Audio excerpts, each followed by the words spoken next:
আসসালামু আলাইকুম। সর্বশেষ সেই কাঙ্ক্ষিত স্বপ্নের ফুটবল বিশ্বকাপের ফাইনালে মুখোমুখি আর্জেন্টিনা বনাম স্পেন। বাট এই দুই দলের মধ্যে কোন দল সবচেয়ে বেশি শক্তিশালী, আর্জেন্টিনা নাকি স্পেন? এবারে বিশ্বকাপে একটা শক্তিশালী দল আর্জেন্টিনা, তবে এই আর্জেন্টিনার মধ্যে এমন একটা দুর্বল জায়গা রয়েছে যার কারণে এবারে বিশ্বকাপে পস্তাতে হবে এই দলটাকে ফাইনাল ম্যাচে।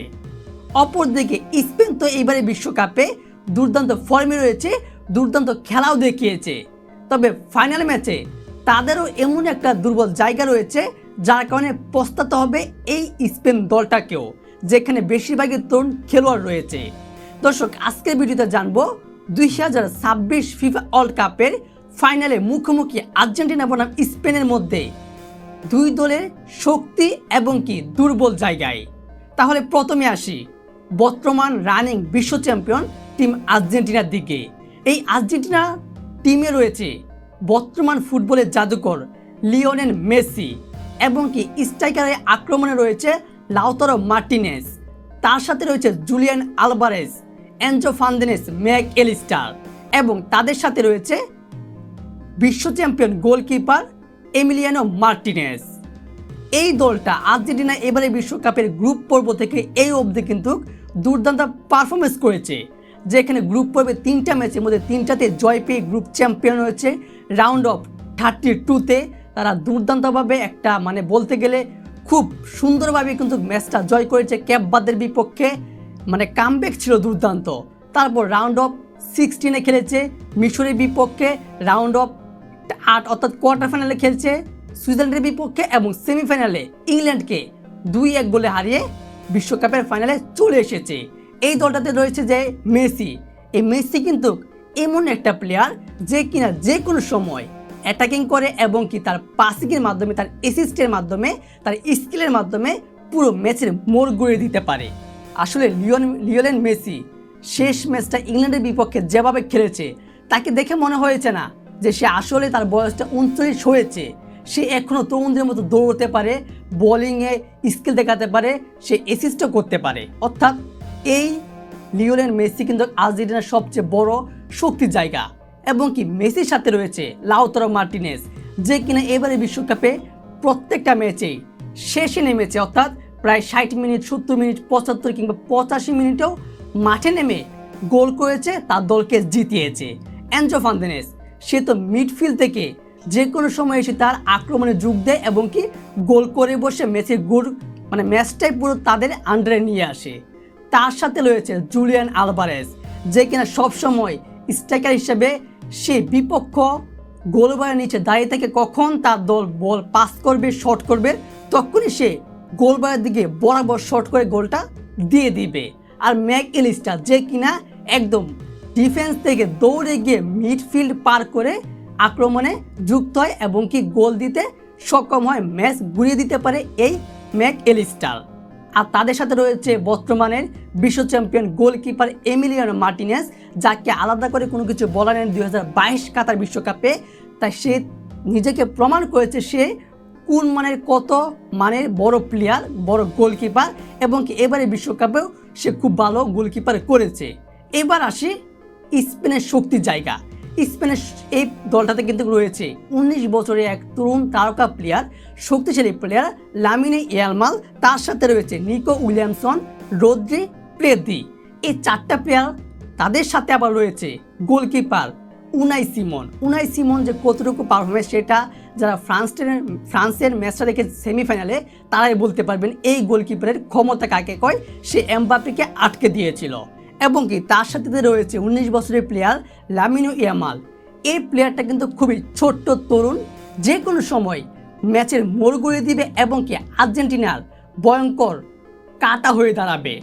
সে যে কোনো সময় ম্যাচ পরিবর্তন করবে এবং কি সে তার ডান পায়ের উইঙ্গার দিয়ে এবং কি গতি, এই দুইটার সাহায্যে খুব দ্রুত গোল তৈরি করতে পারে এবং কি গোল দিতেও পারে বিপক্ষর জালে। তার সাথে রয়েছে নিকো উইলিয়ামসন, বাপান্তের উইঙ্গার, সেও দুর্দান্ত, তার গতি রয়েছে এবং কি তার যে গতি দৌড়টা রয়েছে সেটার মাধ্যমে কিন্তু প্রতিপক্ষর গোল জালে খুব দ্রুতই বল নিয়ে চলে যায়। এই নিকো উইলিয়ামসন এবং রদ্রি, যে কিনা ডিফেন্সে মিডফিল্ডার, তবে মিডফিল্ডার থেকেও পুরো দলকে সে সামলে নেয় এবং কি যে কোনো সময় মিডফিল্ডার থেকে অ্যাটাকিংয়ে যুক্ত হয় এবং কি গোল দিয়ে বসে ম্যাচের মোড় ঘুরিয়ে দিতে পারে এই প্লেয়ারটাও। তার সাথে রয়েছে পেদ্রি, যে কিনা সেন্ট্রাল অ্যাটাকিংয়ের ডিফেন্ডিংয়ে একজন গুরুত্বপূর্ণ প্লেয়ার। সে নিখুঁত পাস ও সুযোগ তৈরি করে দেয় তার প্লেয়ারদেরকে, তার টিমমেটকে, যার সুবাদে তার প্লেয়াররা খুব সহজেই বিপক্ষ জালে গোল দিতে সক্ষম হয়। আর তার সাথে তো রয়েছে তাদের গোলকিপার উনাই সিমন, যে কিনা ফ্রান্সের এমবাপ্পেকে আটকে দিয়েছে এবং কি তার দলকে চ্যাম্পিয়ন করেছে সেমিফাইনালে। এবং কি এই স্পেন দল গ্রুপ পর্বে 3টা ম্যাচের মধ্যে 2টাতে জয় পেয়েছে, একটাতে ড্র করেছে। আর এই স্পেন কিন্তু রাউন্ড অফ 32-তে অস্ট্রেলিয়ার বিপক্ষে জয় পেয়েছে এবং কি রাউন্ড অফ 16-এ পর্তুগালের বিপক্ষে জয় পেয়েছে, কোয়ার্টার ফাইনালে জয় পেয়েছে বেলজিয়ামের বিপক্ষে এবং কি শেষ মুহূর্তে সেমিফাইনালে ফ্রান্সকে হারিয়ে তারা এই অবধি ফাইনালে চলে এসেছে। এই দলটা খুবই শক্তিশালী। এবারে বিশ্বকাপে ফাইনাল ম্যাচটা হবে এই দলটার জন্য খুবই একটা আনন্দময় এবং কি শক্তিশালী জায়গা। এবার আসে আর্জেন্টিনা, বর্তমান যারা চ্যাম্পিয়ন, তাদের দুর্বল জায়গাটা আপনারা যদি লক্ষ্য করেন তাহলে আপনারা দেখতে পাবেন গ্রুপ পর্বে প্রথম 2টা ম্যাচ আলজেরিয়া এবং কি অস্ট্রেলিয়ার বাদে জর্ডানের বিপক্ষে একটা গোল খেয়েছে এবং রাউন্ড অফ 60-তে ক্যাপ বাদের বিপক্ষে 2টা খেয়েছে, রাউন্ড অফ 30-তে ক্যাপ বাদের বিপক্ষে 2টা খেয়েছে, রাউন্ড অফ 16-এ খেয়েছে মিশরের বিপক্ষে 2টা এবং কি শেষ মুহূর্তে সুইজারল্যান্ডের বিপক্ষে খেয়েছে 1টা, আর সেমিফাইনালে খেয়েছে ইংল্যান্ডের বিপক্ষে 1টা। এই আর্জেন্টিনার দুর্বল জায়গাটা হচ্ছে তাদের ডিফেন্স। তাদের ডিফেন্সটা যে কোনো সময় ভেঙে যায়, ছড়িয়ে যায়, যার কারণে বিপক্ষ দলরা খুব সহজে সুযোগ পেয়ে গোলটা করে বসে। ফাইনাল ম্যাচে দেখতে পারবেন যদি আর্জেন্টিনার ডিফেন্স সেই গ্রুপ পর্ব নকআউট পর্বের মতো হয়, মানে ভেঙে পড়ে, তাহলে কিন্তু স্পেন মানে মিনিটে গোল করবে এই গোলজারে আসবে, আর্জেন্টিনার গোলজারে।